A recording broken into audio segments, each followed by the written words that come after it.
The 11:47 train to Millbrook Station was never crowded on Thursdays.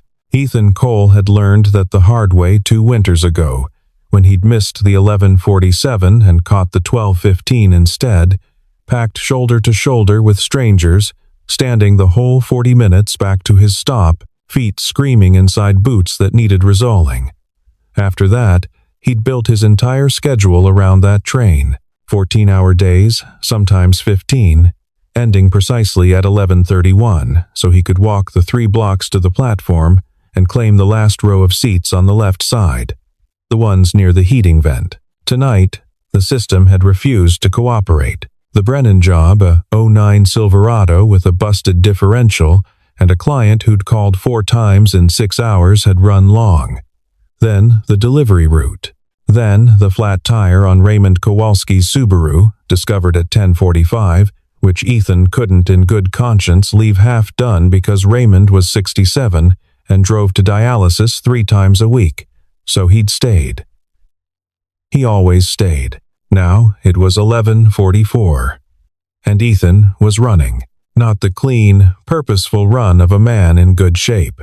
The lurching, half-stumbling run of a man who'd been on his feet since 5:30 that morning, whose lower back had been protesting since noon, whose hands still bore traces of axle grease that even the shop's industrial soap hadn't fully removed. He hit the platform at 11:46 and collapsed into the nearest available seat, not the back row, not near the vent, just the first open space he could find. Second car from the front, middle of a 3-seat bench. He didn't look at who was already there. He was aware of a shape to his right. Well-dressed, faint trace of something expensive, not perfume exactly, more like the absence of the smells he was used to. He registered it the way you register a lamppost. Present, irrelevant, safely ignored. Ethan pulled out his phone. Then, at 11:09, running a little warm. Nothing serious. I gave her the children's Tylenol from the cabinet. He stared at that message. Running a little warm. He did the math. Lily had been fighting something since Monday. That low-grade drag that 6-year-olds shake off in 48 hours or don't. This was day 3. The train moved. He meant to text Mrs. Greer back. He meant to look up the pediatrician's after-hours line, just in case. He meant to review the invoice he'd forgotten to send the Brennan family, because that was $200 he needed to deposit before the insurance auto draft hit Friday morning. Instead, the warmth from the heating vent 2 rows away, the rhythmic vibration of the car on the tracks, and the accumulated debt of 136 hours of missed sleep across the past 3 weeks settled over him like a physical thing. A hand pressing gently but irresistibly on the back of his neck, and Ethan Cole was gone. His name was Cole.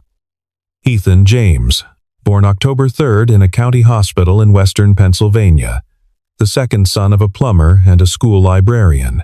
He'd learned to fix things early, first bikes, then engines, because fixing things made sense in a way that other things didn't. You found the break. You understood why it broke. You made it whole again. It was honest work, and Ethan had never once been ashamed of it.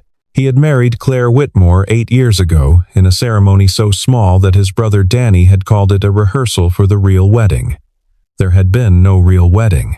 There had been a backyard and a borrowed arch draped in white lights, and Claire laughing at Danny's toast because Danny had called her the woman brave enough to love a man who smells like motor oil, and she'd said, "I don't smell motor oil. I smell someone who knows how to fix things." Claire died 22 months ago. A blood clot, sudden, catastrophic, no warning. She was 34. Lily had just turned 4. There were no neat metaphors for what that did to a person. Ethan had tried, early on, to explain it to his brother, to Mrs. Greer, to the grief counselor the hospital had referred him to. He'd stopped trying. The truth was simple and brutal. The person who knew how to fix him was gone, and no amount of honest labor could reach that particular break. So he worked. He worked because Lily needed health insurance, and the garage didn't offer it.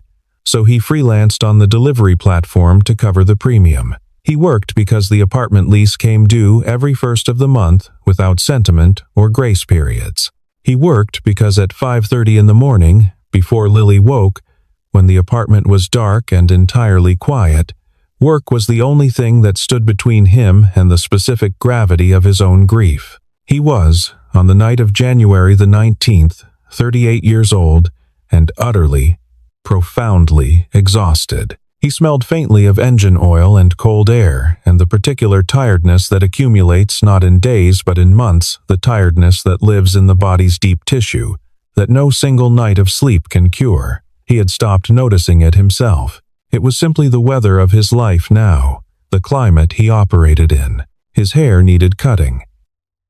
He kept meaning to take Lily to the place on Arden Street where they cut kids' hair for $12 and adults for $15. But the Saturday he'd planned it, she'd had a cold, and the following Saturday the car had needed work, and after that he'd stopped scheduling it formally and started thinking of it as something that would happen when it happened. It would happen when it happened. That was the approach he'd adopted for most things that mattered only to him, and he was asleep on a stranger's shoulder. Victoria Hale noticed the moment he leaned. She had been reviewing the acquisition brief on her tablet, the Northgate deal, 47 pages of due diligence that her legal team had flagged as moderately complex, which in Victoria's experience meant someone buried something and expects me not to find it. She'd been on page 12, a footnote about deferred tax liability, when the man to her right had made that slight, almost imperceptible drift the way a building settles. Slowly, without drama, and then his shoulder was against hers, and then his head was resting on her arm with the full, trusting weight of someone completely unconscious.